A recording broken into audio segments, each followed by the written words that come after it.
10 signs na selosa ka. Makinig ka para malaman mo. Number 1. Kabisado mo ang mga taong nagre-react sa post ng partner mo.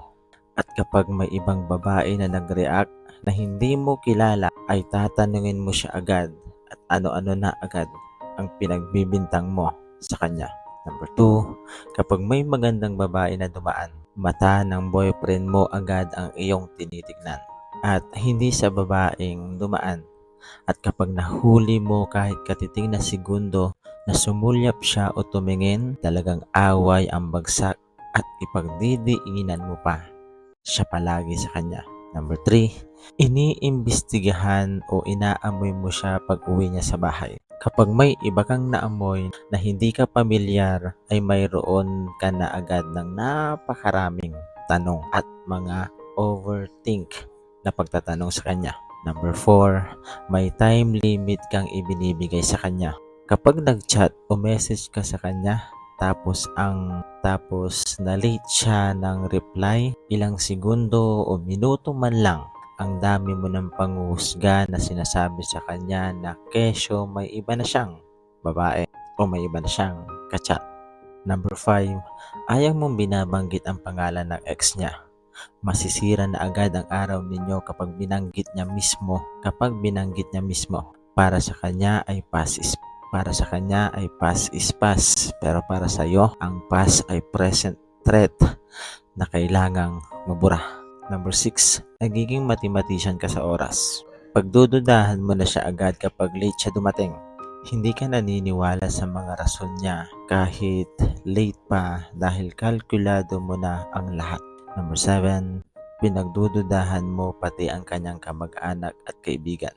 Iniisip mong kasabwat o pinagtatakpan nila kung ano man ang pinagagawa ng iyong boyfriend. Kapag naglalambing siya, hahanapan mo pa rin siya ng butas. Hindi ka naniniwala at nagtataka ka kung bakit naging malambing siya sa'yo, na tila iniisip mong may ginagawa na naman siyang mali. Number 9, gusto mo ikaw lagi ang pinopost o minamay day niya, at kapag hindi niya ginawa, pinag-iisipan mo siyang may pinoprotektahan siyang feelings ng ibang babae kaya niya hindi ito ginagawa. Number 10, i-follow mo ako para malaman mo na ang babaeng iniisip mo ngayon o ikaw mismo na babae na nanonood ay selosa dahil nakarelate ka kaya mo ito pinapanood itong video. Tandaan mo yan. God bless. 7 uri ng tao na hindi mo dapat minamahal at ipinaglalaban. Makinig ka para malaman mong minsan ang pinakamagandang desisyon ay ang hindi ibigay ang puso sa taong hindi karapat-dapat na mahalin. Kaya bago mo isuko ang lahat-lahat sa isang tao, kilalanin mo muna ang mga katangiang dapat mong iwasan sa isang tao na gusto mong mahalin. Kaya makinig ka para malaman mo. Number 1, huwag kang magmahal ng isang taong nakikipagtiisan sa'yo. Ang taong kaya kang tiisin kahit alam niyang nagtatampo o galit ka ay isang senyales na hindi siya handang intindihin kung ano yung nararamdaman mo. Kapag ang damdamin mo hindi niya kayang bigyang halaga, paano niya ibibigay yung tamang pagmamahal?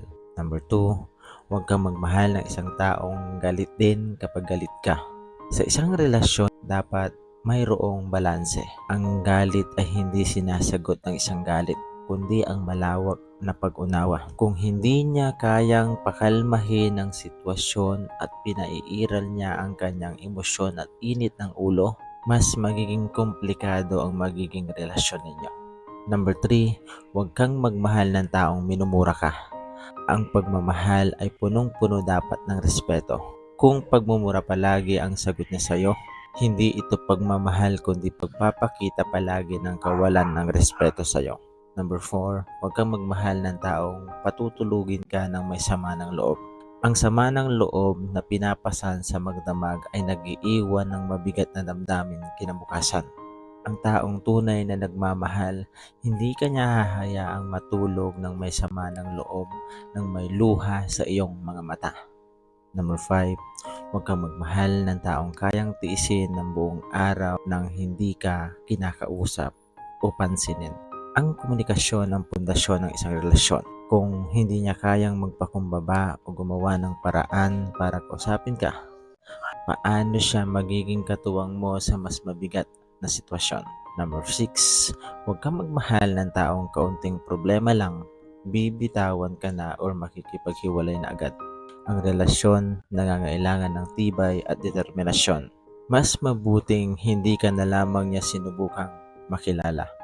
Number 7, i-follow mo ako para malaman mo na ang pagmamahal ay hindi palaging masaya. Ngunit hindi ito rin dapat maging dahilan ng patuloy mong paghihirap. Piliin mong mahalin ang taong kaya kang ipaglaban, alagaan at respetuhin hindi dahil kailangan mo, kundi dahil karapat-dapat kang mahalin ng tama. Tandaan mo yan. God bless. Kapag galit ka sa partner mo, huwag mo mumurahin. Huwag mong batuhin ng sobrang sakit na salita at huwag mong lait-laitin dahil lahat ng pinagsasabi mo ay hindi niya iyan makakalimutan. Baka isang araw, magtaka ka na lang na yung taong mahal mo paunti-unti na siyang nagbabago. Sapagkat ang masasakit na lumalabas sa bibig mo, tagos iyan sa puso at kahit pinatawad ka na at ayos na kayong dalawa, sa isip niya'y sariwa pa at may iwan ito sa kanyang puso.